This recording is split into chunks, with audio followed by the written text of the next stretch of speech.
All right, our program, up next, our program director, Sarah Ghiorse, and program manager, Fatima Van Hattum of NewMexicoWomen.org. They will be, NewMexicoWomen.org is a statewide women's fund and initiative of the New Mexico Community Foundation, which supports economic self-sufficiency, education, the elimination of gender-based violence, access to reproductive health services, and builds philanthropic resources for issues affecting women and girls. Welcome. Thank you, Lindsay.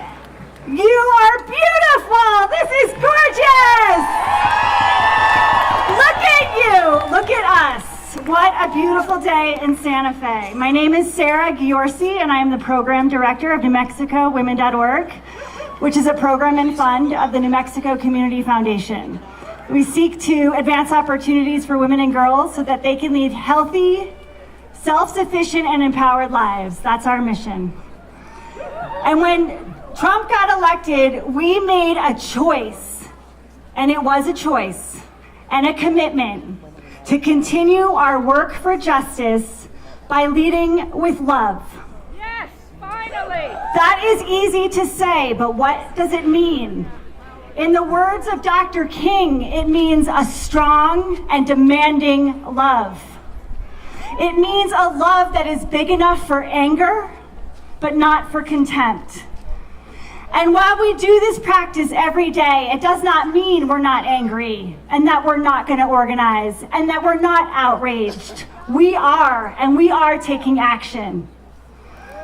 In New Mexico, it means recognizing the beauty, creativity, and resourcefulness of every woman and girl in this state. Women of color, Native women, immigrant women, LGBTQ women, women who live on the Rio Grande corridor, and women and girls who live in the rural communities or in low-income communities. Every woman and girl in this state. It also means honoring the legacy of historical trauma that is here in New Mexico, and not blaming the people and communities that are impacted by that legacy, but working every day to dismantle the systems and structures that uphold and reproduce that legacy. For us, leading with love, it means reflecting on our own implicit bias and the ways in which we are complicit with cultural and structural racism. And again, working every day to dismantle that racism, disrupt those narratives, interfere with those policies that harm us and harm our communities. It also means being so grounded and so clear about our vision for social change and our purpose that we have the courage to engage those whose ideologies and worldviews might be opposite to ours, and to ask them to share their stories, and to be courageous enough to share our own stories. Because when we engage in the vitriol and the othering and the divisiveness, hate wins, not love. And right now we need solutions, and we need to reflect on solutions that are grounded in love. Thank you very much.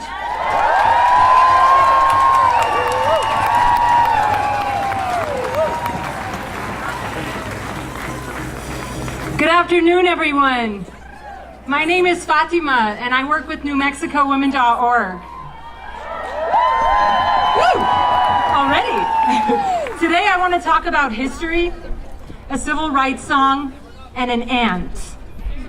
We've been here before. Many of our communities have been facing injustice and oppression for a long time. Here in New Mexico, through our work with NewMexicoWomen.org, we hear from partners and friends around the state about the legacy of colonialism and dispossession on their health, the effects of structural racism and misogyny on their families and opportunities.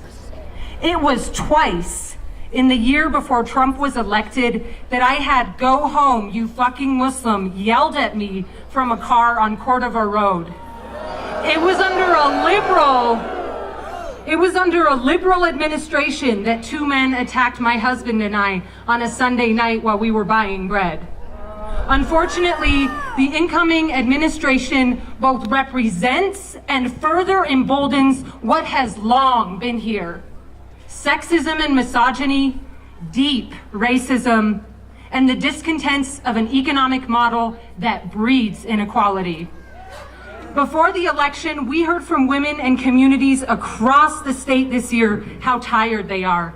And we're tired. But we also heard how resilient our communities are, how creative and tenacious and firm we are, because we have been here before. And we know that the roads of social justice are not linear. We have been here before. We've survived this before. We got this.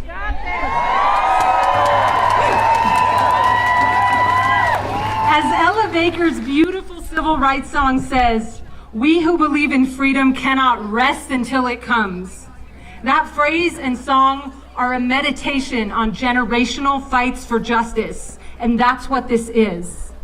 My mom tells a story from our tradition about how a single ant carrying one drop of water can extinguish the flames of injustice. Just one ant with one drop. And that's what we need to do.